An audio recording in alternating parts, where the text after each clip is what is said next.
Hey guys, welcome back to my YouTube channel. So we are at the 8th video in the array series, and if you're new to this channel, you can check out the array playlist in the description below.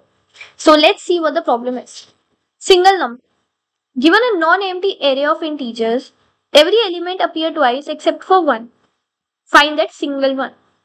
You must implement a solution with linear runtime complexity and use only constant extra space. So guys, I would highly recommend that you just check out the previous video, which is missing number. Okay, you will get the video link in the I button, or you can check in the description as well. If you will see that video first, right, this video will be it will be a cakewalk for you. You will be able to guess the approach. Okay, so let's see how we can let's see basically what the problem is. So let's take this test case. Okay, here if you see, there are this number and this number. There are all the numbers will be occurring twice except for one number which will be only occurring once. So we have to find out that number and we have to return it. Okay, so there could be multiple approaches to this problem. If you are aware, since we are starting with the array series, right, so you will not be aware of hash map.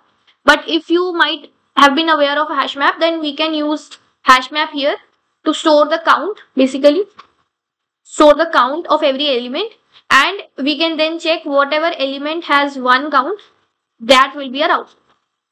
But since in the problem they have said that we have to use only constant extra space, so we cannot use hash map. Okay, let's see how we can do it without hash map. So guys, see, here in this problem, if you have seen the missing number, this missing number problem, right, which was the problem just before this, in that problem we have used the concept of XOR.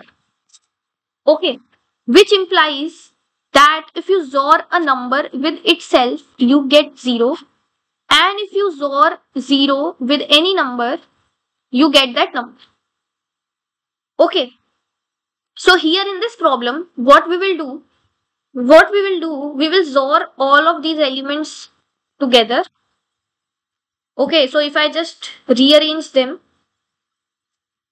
what they will become? They will become something like 4 XOR 1 XOR. I will just bring this one next to the one. So it will become something like this. Okay. And then if I imply this rule that if you XOR same number with itself, you get 0. So this will give me 0 and this will give me 0. So it will be something like 4 XOR 0 XOR 0. Okay. Then what will happen? Again, these numbers are same. So same number with itself will give 0. So you will get 4 XOR 0 here. Then any number XOR with 0 will give the same number. So you will get here 4. 4 is your single number. Okay. So basically, why we have chosen XOR here? Because in XOR, same numbers will cancel out and ultimately you will be left with the single number. Okay. So I hope you understood the approach. Let's quickly see the code. Again, I've taken a variable. Initially, I've stored 0 first index value in it. Then we have started XORing from index 1. And after at the end, the answer variable will store the single number which we have to return. Okay, so time complexity is O of n because we are running this loop, and space is constant because we have not using any extra data structure. It's basically just variable. So I hope you understood the problem and the approach. If you found the video helpful, please like it, subscribe to my channel and share with your friends. Bye.